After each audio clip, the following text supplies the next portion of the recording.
Atëre kjo video është si të biesh nga pesha për të gjithë njerëzit që kanë nevojë të marrin informacion në lidhje me këtë pjesë.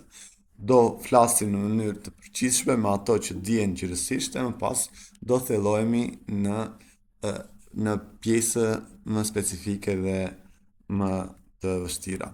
Atëre, si të biesh nga pesha? E para fare, ti ke nevojë për lëvizje. Dhe lëvizja nënkupton 6 deri në 10.000 hapa çdo ditë. Lëvizja është kryesore në çdo stat të mbi peshës që mund të jesh. 6 deri në 10.000 hapa çdo ditë është e nevojshme. E dyta është konsumi i ushqimit të pastër ose ndryshe shmang,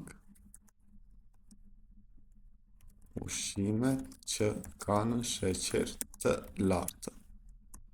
Ushqimet e pastra nuk kanë nivele sheqerit të lartë dhe rrjedhimisht ti duke mos marrë sheqer të lartë në ushqimin tënd, merr pak kalori dhe rrjedhimisht mund të kesh një peshë më të shëndetshme. Edhe kur themi shmang ushqime që kanë sheqer të lartë, ti duhet të shmangësh e para fare sheqerin e tavolinës,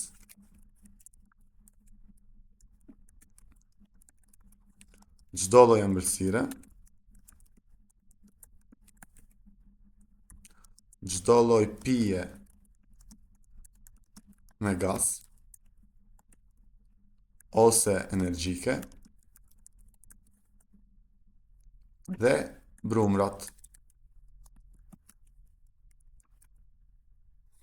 Këto janë armiku numër 1 i shtimit në peshë. Dhe në qoftë se ti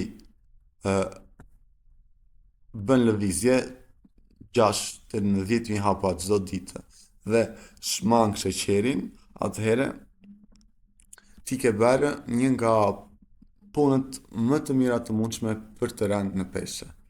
Dhe pasi të biesh në peshë, duhet ose pasi të kesh vënë këto në vije, duhet të kesh parasysh çfarë duhet që të hash.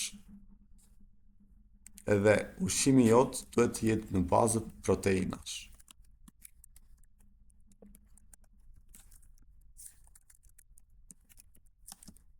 Në bazë proteina.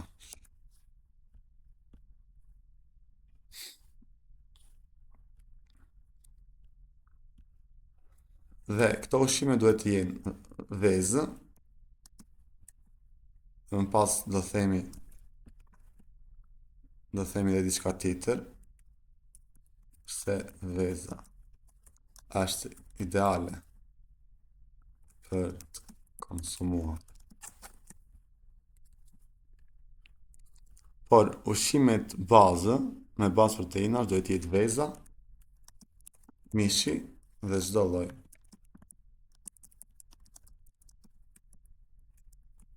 bulmeti dhe bulmeti i fundit. Tani, në qoftë se ti do të krijosh një ide se si do biesh në peshë, e para fare është do të thuash vetes, unë do bëj 5 deri në 6.000 hapa në ditë. Në detaj pastaj se si është stili jot i jetesës, se si janë mundësitë koha jote e lirë për të bërë këto gjëra, duhet ta mendosh ti në bazë të rutinës tënde. Por 6 deri në 10.000 hapa në ditë janë të nevojshme për të rënë në peshë. E dyta është shmangja e sheqerit, sheqeri i tavolinës, ëmbëlsirat, pijet me gaz, pijet energjike, brumrat, siç mund të jenë ushqimet tona tradicionale. Dhe e treta është ti zëvendësosh të gjitha këto me vezë, mish dhe bulmet. Pra, nëse unë nesër do zgjohesha dhe do vendosja për të rënë në peshë, do ta nisja që gjatë ditës të bëja ecjen, të shmangja gjatë vakteve këto ëmbëlsira, këto ushqime të ndaluara dhe do konsumoja kryesisht proteina dhe bulmet. Dhe mëngjesi tim do ishte kryesisht i përben nga veza, djathti ose kaçkavalli, dreka do ishte me bazë mishi dhe çdo lloj gjelle që mund të gatojmë në shtëpi me bazë mishi, dhe darka përsëri do vërtetë rreshutave, perimeve dhe bulmetit në të njëjtën kohë. Të gjitha këto bashkë të japin ty, le të themi, një një start të mirë ose 90% të asaj që ke nevojë për të rënë në peshë. Pra që të gjitha këto bashkë janë baza për të rënë në peshë. Tani, kalojmë në pse veza jote është e rëndësishme, ose e lëm këtë pyetje për një moment të dytë dhe kemi parasysh si duhet të jetë stërvitja, sepse pasi bën këto 3 hapa, është koha që të nisësh palestër. Dhe palestrën ke 2 mundësi. Palestrën do ta nisësh vetëm me kardio,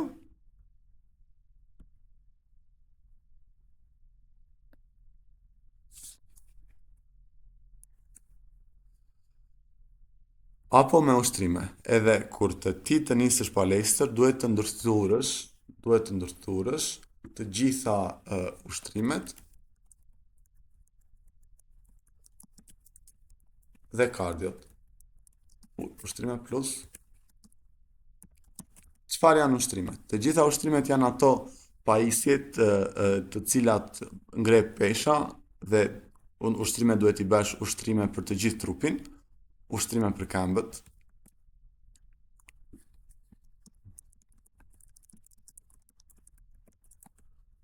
Dhe në çdo palestër ku do shkosh, i ka të gjitha këto, në qoftë se ti bën ushtrime për gjithë trupin, njëra e para është janë pajisjet. Dhe në çdo palestër që të shkosh, ka pothuajse nga një pajisje për të gjithë trupin.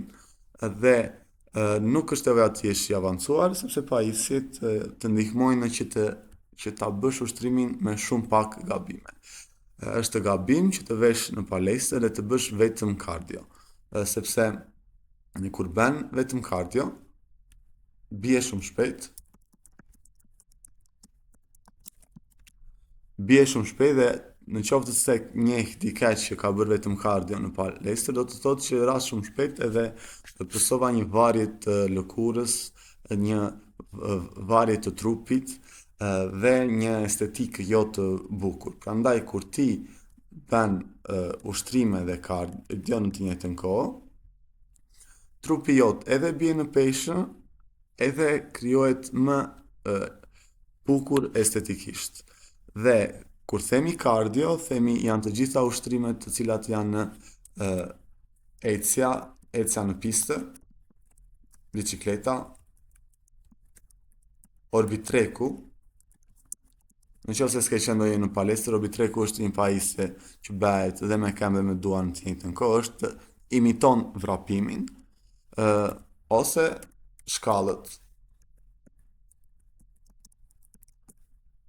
Pra, në thelb, kardioja është lëvizje, siç vendosëm të bëjmë 10.000 hapa çdo ditë, edhe kardioja të ka në parim që ti të lëvizësh. Nuk bën hapa, po bën lëvizje të ndryshme, siç mund të jetë bicikletë, ngjitja e shkallëve, përsëri të gjitha këto quhen kardio ose aerobi, sepse është aktivitet me intensitet të ulët dhe zgjat në kohë. Kjo është edhe përkufizimi i aerobisë.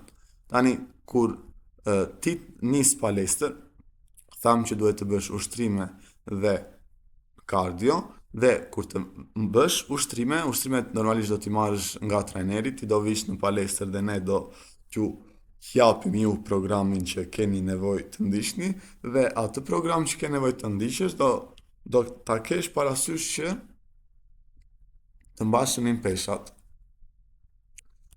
Në një video më para,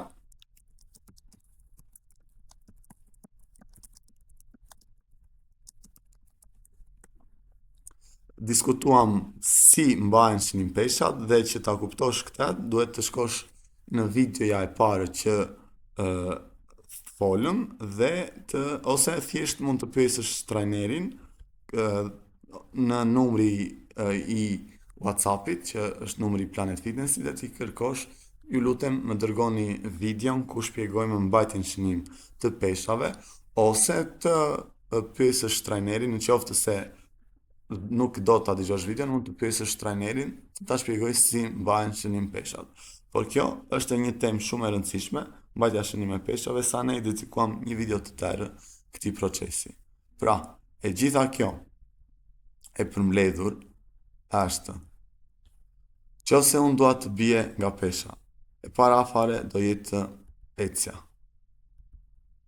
Ecjen do ta bëj 10 ose 6 deri në 10.000 hapa çdo ditë. Pasi gjatë kësaj kohe që bëj hapa, do vendos të shmang ushqimin që kanë sheqer të lartë, sheqeri i tavolinës, ëmbëlsirat, pjetë me gaz, ose energjike dhe brumrat. Para se të na gjithashtu më vonë do flasim për pse s'ke nevojët për dietolog.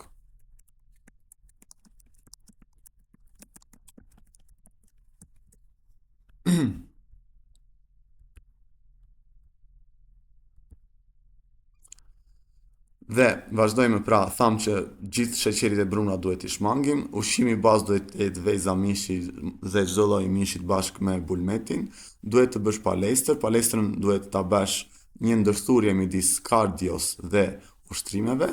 Ushtrimet do jenë për të gjithë trupin dhe kur të bësh ushtrime do mbahen shënim peshat dhe do shmangësh bërjen e kardios vetëm. Tani, ky është plani bazë për të rënë në peshë dhe me këtë plan ti mund t'ja dalësh shumë mirë mban për të hequr sa kile të duash. Thjesht duhet konsistencë. Dhe konsistenca është që të jesh e rregullt ose i rregullt në stërvitjen tënde, mos mungosh në stërvitjen, mos abuzosh me ushqimin. Dhe është thjesht çështje kohe që ti herët avon të arish peshën që ke dëshire. Duke supozuar që pesha që ti ke dëshire është brenda qëllimeve tënde reale, sepse ti mund të duash të biesh më shumë se ç'duhet nga pesha, kur s'është e mundur dhe mund të shkaktonte probleme me shëndetin. Pra, thelbi është që thjesht me kaq punë, konsistencë, ushqim të pastër, ushtrime dhe kardio, ti mund të biesh nga pesha. Se s'ke nevojë për dietolog. Sepse dietologu do ishte për ty, në mendimin tim, vetëm në qoftë se ke nevojë për një disiplinë ose ke nevojë për diçka që të mendosh, ok, unë po ndiqem nga një profesionist dhe shtyhem që të ndjek dietën, pra shtyhem që të ha shëndetshëm. Sepse në qoftë se ti mund t'ja dalësh vetë, pra mund të jesh i disiplinuar vetë dhe i vendosur vetë, thjesht duke ngrënë ushqime të pastra, veza mishi dhe bulmeti, duke bërë aktivitet fizike, duke krijuar një jetesë të shëndetshme, trupi është më i zgjuar se çdo doktor dhe se çdo dietolog për ta rregulluar vetë shëndetin e tij, kur ti ja ofron kushtet për të ndryshuar shëndetin e tij. Pra, s'ke nevojë të bësh ose më saktë që mos nënvlerësojmë dietologët, s'ke nevojë të kalosh direkt në një dietolog, provoj të hash mirë, të hash shëndetshëm, të bësh ushtrime, aktivitet fizik dhe shiko sa do biesh nga pesha. Më pas, në qoftë se ti do që të marrësh një trajner privat dhe një dietolog, gjithë të dy këta do të ta përshpejtonin më shumë procesin, por nuk është se është e pamundur që ta bësh dhe vetë të gjithë këtë punë. Le të flasim për vezën. Kjo është një informacion ndoshta thjesht pak i dobishëm, ose mund ta trajtojmë në një moment të dytë për konsumin e saj. Gjithsesi, për momentin e shikoj që është e panevojshme, pasi kjo ishte baza e asaj që folëm. Për çdo pyetje, ne jemi në sallë, trajnerët janë në sallë, mund të kontaktosh, mund të flasësh me trajnerët, janë të gjithë në dispozicionin tënd. Kjo është thjesht një video orientuese dhe informuese për të marrë më shumë informacion në mënyrë të detajuar, pasi videoa vajti rreth 15 minuta dhe 15 minuta do ishte vështirë që ti diskutonin në detaj në palestër, pasi dhe ti që dëgjon videon do të bësh palestre të mbarosh dhe trajneri që të ndihmon do të mësoj ushtrimet dhe të ndihmojë antarët e tjerë në sallë.